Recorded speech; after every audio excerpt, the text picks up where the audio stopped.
नमस्कार, आप देख रहे हैं विजडम इंडिया न्यूज। स्वागत है आपका कार्यक्रम आज के इतिहास में। सबसे पहले जानिए आज के बारे में। आज तारीख है 12 जुलाई 2025, दिन शनिवार। हिंदी कैलेंडर वैदिक पंचांग के अनुसार आज कृष्ण पक्ष की द्वितीया तिथि है। विक्रम संवत के अनुसार सन 2082। तो आइए बात करते हैं 12 जुलाई की। आज के इतिहास में 12 जुलाई की तारीख क्यों इंपॉर्टेंट है आपको बताते हैं। तो सबसे पहले बात करते हैं साल 1823 की। 12 जुलाई 1823 को कलकत्ता में भारत के पहले स्वदेशी रूप से निर्मित वास्प जहाज डायना का उद्घाटन किया गया था। यह घटना भारत में आधुनिक नौवहक तकनीक के आगमन का प्रतीक मानी जाती है और इसे भारतीय समुद्री इतिहास की एक बड़ी उपलब्धि के रूप में देखा जाता है। डायना जहाज को ईस्ट इंडिया कंपनी की पहल पर बनाया गया था और इसका निर्माण हुगली नदी के तट पर स्थित कलकत्ता डॉकयार्ड में किया गया था। यह वास्प जहाज सिलेंडर और पिस्टन तकनीक पर आधारित था और इससे भारत में जल परिवहन की दिशा में एक नया युग शुरू हुआ। डायना का सफल परीक्षण और संचालन उस दौर में भारत के औद्योगिक विकास और तकनीकी प्रगति का प्रतीक बना, जिसने आगे चलकर नौवहन, व्यापार और सैन्य क्षेत्र में नई संभावनाओं के द्वार खोले। अब बात करते हैं साल 1965 की। 12 जुलाई 1965 को मुंबई में जन्मे संजय मांजरेकर भारतीय क्रिकेट के एक तकनीकी रूप से मजबूत बल्लेबाज रहे हैं। वे पूर्व क्रिकेटर विजय मांजरेकर के पुत्र हैं। उन्होंने भारत के लिए 1987 से 1996 तक अंतर्राष्ट्रीय क्रिकेट खेला। मांजरेकर ने अपने करियर में कई यादगार पारियां खेली। विशेष रूप से उनका 1979 में पाकिस्तान के खिलाफ 218 रन का दोहरा शतक आज भी याद किया जाता है। टेस्ट और वनडे दोनों प्रारूपों में खेलने के बाद उन्होंने क्रिकेट से संन्यास लेकर कमेंट्री की दुनिया में कदम रखा, जहां वे अपने गंभीर विश्लेषण, तकनीकी ज्ञान और स्पष्ट राय के लिए जाने जाते हैं। उन्होंने क्रिकेट से जुड़े कई लेख और किताबें भी लिखी हैं, जिनमें इम्परफेक्ट नामक आत्मकथा चर्चित रही। संजय मांजरेकर आज भी भारतीय क्रिकेट के एक जानकार और प्रभावशाली विश्लेषक के रूप में पहचाने जाते हैं। अब बात करते हैं साल 2003 की। 12 जुलाई 2003 को उत्तर और दक्षिण कोरिया ने एक महत्वपूर्ण कूटनीतिक कदम उठाते हुए परमाणु हथियारों से जुड़े विवादास्पद मुद्दे पर बातचीत के लिए सहमति व्यक्त की।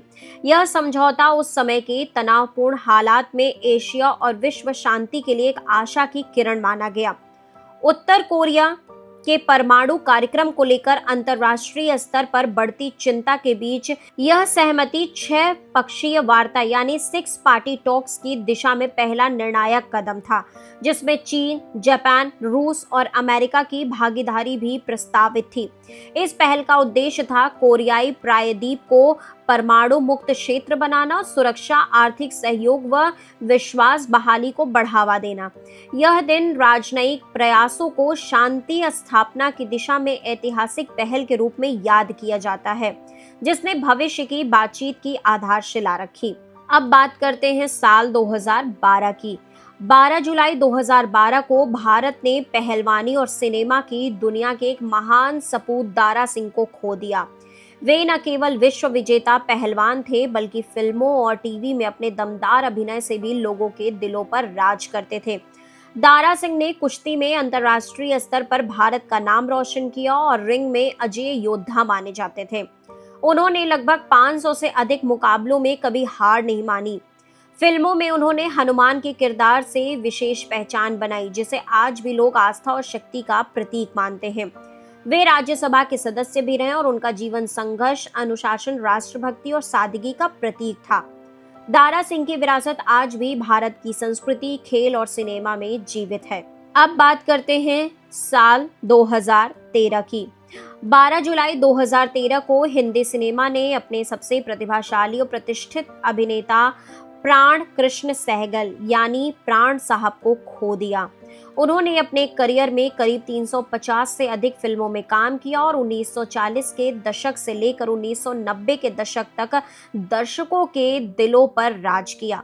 वे शुरू में सिनेमा के सबसे डरावने खलनायकों में गिने जाते थे, जिनके किरदार राजा, शेर सिंह, हिटलर जैसे नामों से याद किए जाते हैं।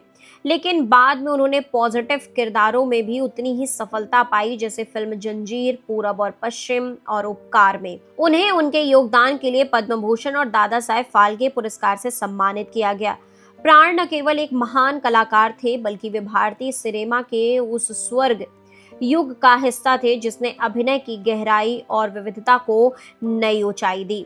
अंत में बात कर लेते हैं, 12 जुलाई को मलाला दिवस मनाते हैं, उसके बारे में आपको जानकारी दे देते हैं। 12 जुलाई को हर वर्ष मलाला दिवस के रूप में मनाया जाता है, जो पाकिस्तानी शिक्षा कार्यकर्ता मलाला यूसुफजई के अद्भुत साहस, शिक्षा के प्रति उनके समर्पण और महिला अधिकारों के लिए उनके संघर्ष को सम्मान देने के लिए समर्पित है।